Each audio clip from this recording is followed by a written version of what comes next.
គ្រាន់តែជាការជិះចាប់របស់ខ្ញុំដែលសរសេរជាសំណេរដើម្បីជូនទៅបងប្អូនខ្មែរទាំងអស់គ្នា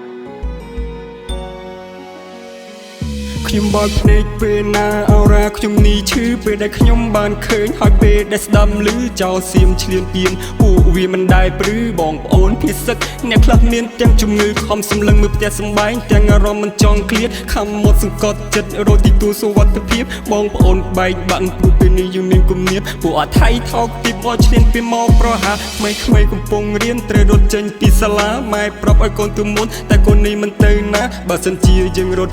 ជាមួយគ្នាណាម៉ែណាពេលដែលខ្ញុំស្ដាប់ឮខ្ញុំសែនហត់ទឹកនេត្រាប្រជាជនខ្ញុំរងគ្រោះរបួងគប់ព្រោះនាងណាកងតបខ្ញុំពាក់លីតទល់មិនខ្លាយរអាធ្វើរនាងការពារទឹកដីខេមរាដេញពពួកអចោសៀមឈ្លានពានឲ្យវិញ្ញាណណាមានណាចាញ់ពីសាលាទេពេលលើម្ដងទៀតទៅ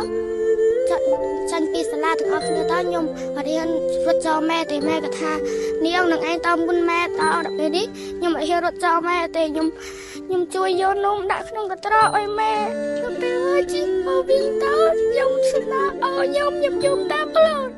ខ្ញុំរៀបជាសំណេរខ្ញុំសរសេរទាំងទឹកភ្នែកឈឺចាប់ខ្លោចផ្សារត្រង់ញងមីស្ទ័របែកពេលឃើញប្រជាជនគាត់លំបាកគាត់ទឹកភ្នែកត្រូវរត់ភាសឹកឆ្ងាយផ្ទះខ្ញុំសោវ័យក្មេងៗបានរៀនត្រឹកឃ្លានពីសាលារកកន្លែងកិច្ចខ្លួនពីការវាយប្រហារពួកអាសៀមថោកទាបវាគុំតិចមិនថាសាលាប្រជាជនស៊ីវិលក៏មិនលើកឡើងណាខ្ញុំរៀននេះពីធ្វើការនៅសន្តិភាពហេតុអ្វីប្រទេសនេះឯងជាប្រទេសដ៏ថោកទាបល្មោបនឹងសង្គ្រាមលែងគោរពអន្តរជាតិរំលោភដែលអធិបតេយ្យហើយចង់ដាក់គំនាបនេះគឺខ្មែរតស៊ូតតាំងប្រមូលកម្លាំងមិនរាថយសាមគ្គីខ្មែរខ្លាំងមិនខ្លាចពួកអាសៀមឡាយពុះពីយកជ័យពួកយើងកងទ័ពជួរក្រោយសមត្ថភាពខ្មែរខ្លាំងមិនឲ្យអ្នកមើលងាយឡើយ